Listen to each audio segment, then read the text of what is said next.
Hey, what's up, cats and kids? And shout out to all my Cerebralites. It's your girl, the Cerebral Diva, coming to you with another episode of In the Loop.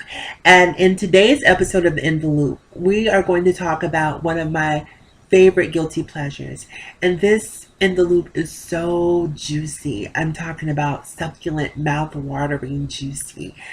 Um, if you're a Real Housewives of Atlanta fan like myself, then and you don't want any spoilers, I highly suggest that you turn the volume down, click off the video, because I don't want to ruin it for you, and I probably will.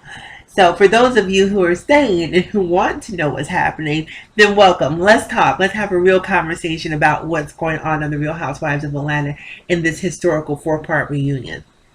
So last week we saw the season finale, and we saw the whole Chateau charade, and all of those things come to a conclusion.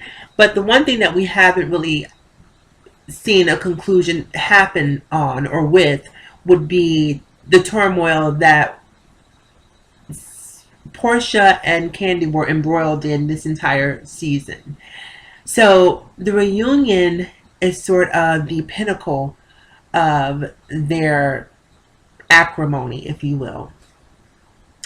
So before I go there, one of the other moments that people are talking a lot about during the reunion is it said that the sixth housewife or the seventh housewife, let's see, we have Cynthia, Kenya, Porsha, Phaedra, Sheree.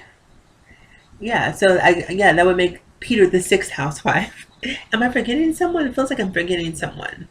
But yeah, so Peter, the sixth housewife, is said to have had an emotional breakdown regarding the divorce with Cynthia. And while my heart goes out to Peter, I'm really happy to see Cynthia setting an example for women to take their lives and their happiness in their own hand.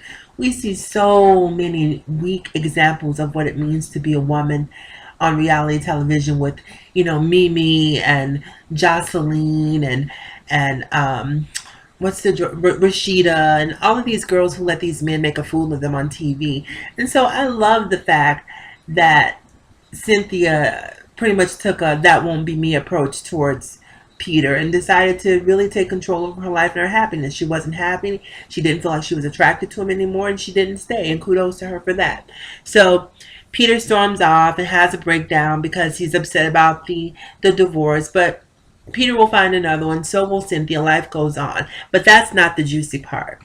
The juicy part comes when there's an exchange between Nemesis, Porsha, and Kandi.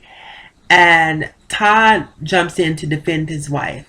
Now, what Todd said sent the whole room spinning.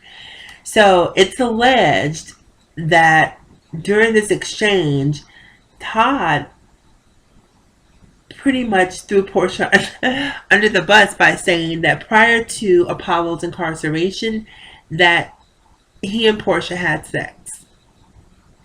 That the frick to Phaedra's frack was fricking Phaedra's husband. Can you believe that? I'm telling you. And this is why I'm telling you.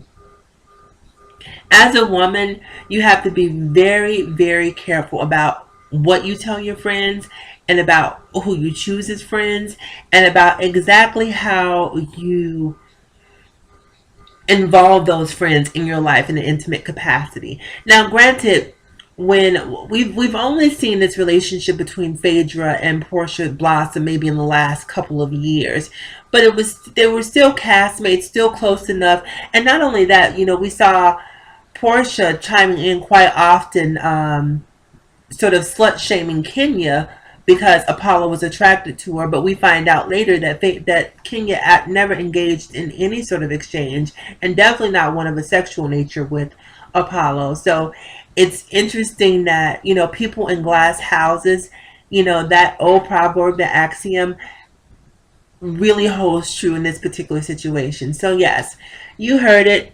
The situation is that apparently, or allegedly I should say, Porsha slept with Phaedra's man. Now, it'll be interesting to see. Now, also, recently it's come out that Phaedra was let go from the Real Housewives of Atlanta. Now, based on this allegation, I'm not sure how that could be true because we really need to see this unfold. I'm hoping that they have cameras rolling right now because they need to do sort of an interim season where we get to see exactly what's happening as a result of the fallout from that particular allegation and get to see if there's any validity to it. You know, I want to hear Apollo's side. I don't know if Bravo was able to call or how. Well, clearly he's able to call because he was calling during the show. But I need to hear. I need receipts. I need to hear some. I need to hear a story, a detailed story, a detailed account that's going to give me some level of comfort in believing it. Now, based on the way that not Phaedra, but Porsha reacted during the reunion, and I haven't seen the reunion in its entirety, obviously. She breaks down and starts crying, asking, "What's going on? What's going on?"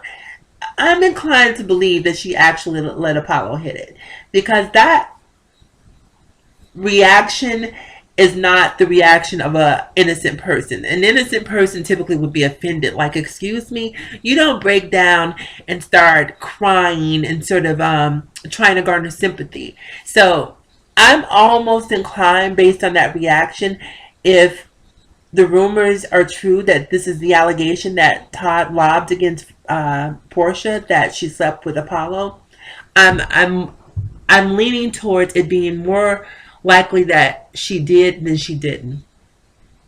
Anyhow, you guys, if you're a Real Housewives of Atlanta fan, make sure you tune in on Sunday. Leave your comments below. If I if I ruined it for you, I'm sorry. But oh well, I warned you.